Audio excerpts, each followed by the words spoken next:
Hello everyone, welcome back to the channel. Hope you are doing well and fine, and in today's video I'll be showing you Zelle error 755 how to fix. So without wasting any time, let's just jump right on the video and make sure to watch this video till the end and follow the steps as well.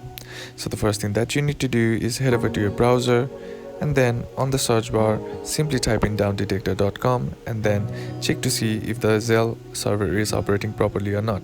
Sometimes if the server is down or not working properly, that might be the reason that you are having this issue. So what you can do is just patiently wait it out and then try again. And if that still doesn't fix the issue, then what you can do is head over to your app store, and then on the search bar simply type in Zelle and then search for it and tap on the app and check to see if that app needs an update or not. Sometimes the older version also might be causing the issues that you are facing, so just simply updating the app to the latest version will fix the issue. And if that still doesn't fix the issue, then what you can do is head over to your settings app, and once you're inside the settings, scroll down and then tap on general.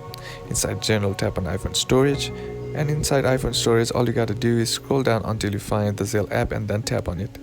And once you're inside here, you need to tap on the option that says upload app, and what this does, it resets the app by clearing all the bugs and glitches that is present in the app, which might be causing the issues that you are facing. So just simply updating the app to the latest version will fix the issue, and that's basically how you can do it. And that's it for today's video, guys. Hope this video was useful to you. Leave a like if it did, comment down below what the next video should be on, consider subbing to the channel. Thanks for watching.